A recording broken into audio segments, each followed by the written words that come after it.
You've been lied to about women's football. What you're about to witness isn't the sanitized version they show on highlight reels. It's the raw, unfiltered brutality that happens when 50-50 balls become battlegrounds, and every tackle carries the weight of proving something the world refuses to believe. Ahora sí se escucha el silbatazo, se calientan las acciones. Voy contigo a la cancha, Pati.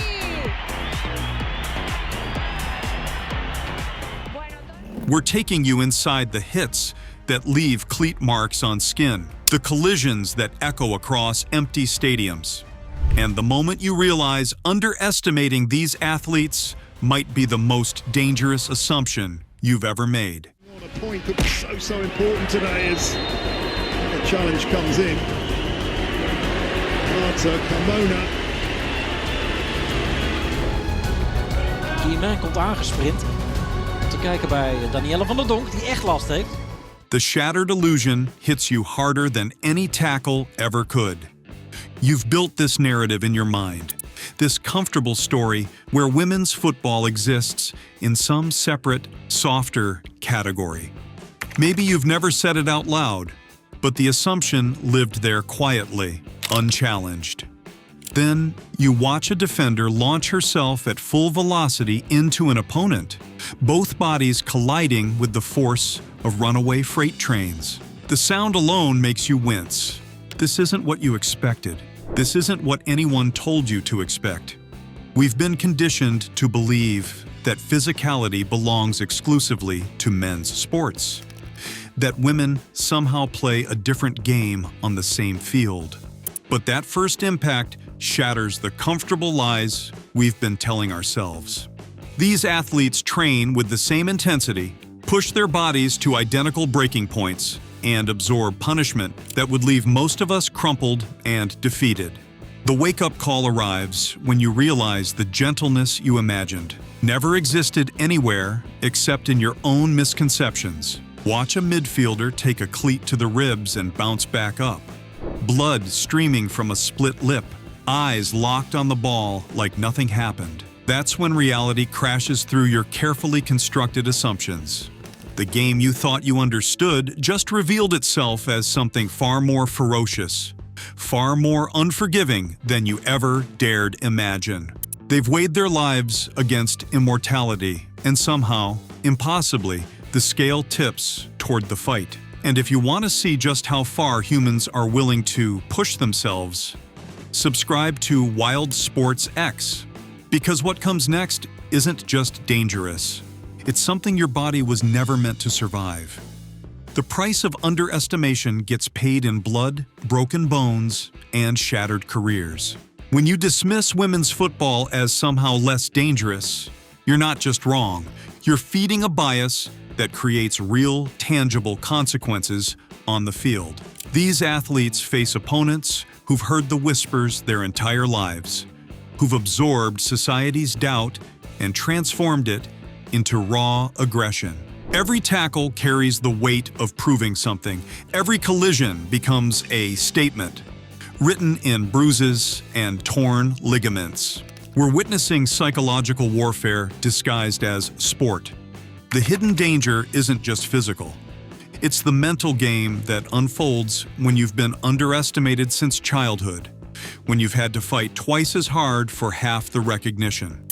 That fury channels itself into devastating hits that leave defenders sprawling.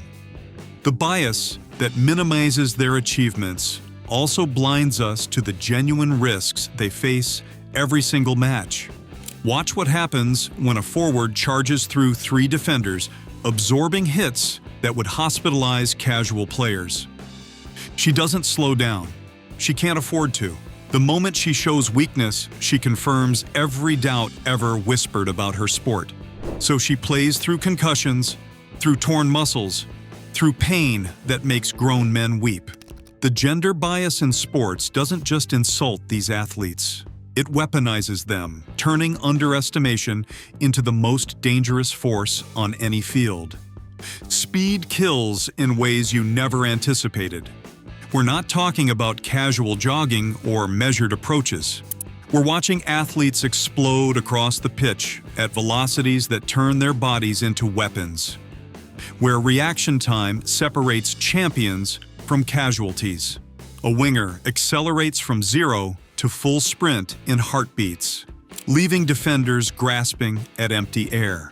The ball moves faster than your eyes can track, threaded through impossible gaps with surgical precision.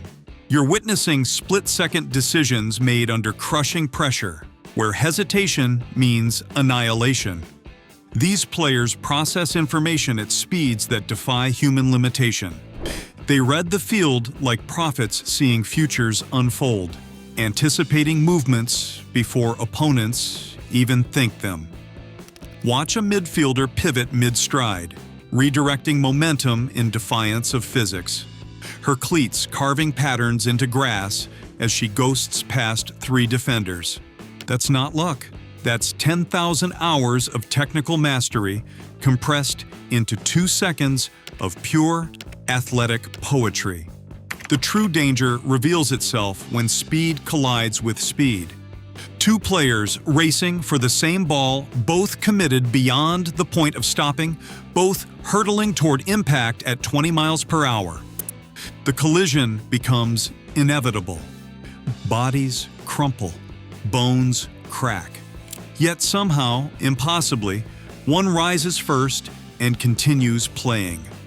This is where athletic performance transcends into something almost superhuman, where we realize we're watching warriors who've weaponized velocity itself. When bodies collide at peak performance levels, the world reduces to impact and aftermath. You hear it before you fully process what happened. That sickening thud of flesh meeting flesh, bone against bone. The expelled breath forced from lungs by pure kinetic force. A defender commits to a sliding tackle with absolute conviction, her entire body becoming a missile aimed at separating player from ball. There's no hesitation, no mercy, just the brutal mathematics of mass times velocity equals devastation. We're watching athletes who've embraced a no-mercy mentality as survival strategy.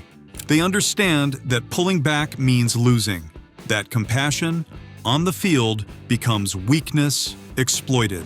A striker absorbs a shoulder check that would hospitalize weekend warriors, staggers 2 steps, then drives forward like the hit never landed. Her ribs scream protest. Her vision blurs.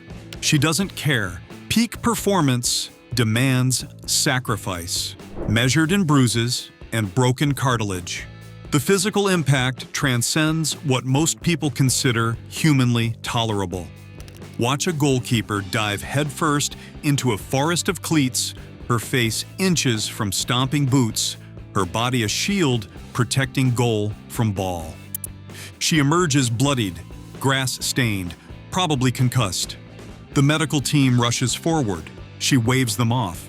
5 minutes later, she's back between the posts, ready to throw herself into danger again. This is intensity distilled to its purest, most unforgiving form. The truth nobody tells you is that mental toughness separates these athletes from everyone else. You've watched the hits, witnessed the collisions, seen bodies pushed beyond reasonable limits. But the real brutality lives in the mind. It's the defender who takes a cleat to the face and refuses to leave the pitch. It's the striker who misses 3 shots, then demands the ball for a 4th. This isn't physical strength alone. It's psychological warfare against doubt, against pain, against every voice that ever said they didn't belong. We've arrived at the reality check nobody wanted to deliver. Respect isn't given in women's football. It's earned through blood and broken bones and relentless refusal to quit. These athletes have proven something we were too blind to see. The question was never whether they could handle the brutality. The question is whether you could survive even 1 minute of what they endure every single match. And if you want to see more of what the human body and mind are really capable of, subscribe to WildSportsX. Because the deeper you go, the more extreme it gets.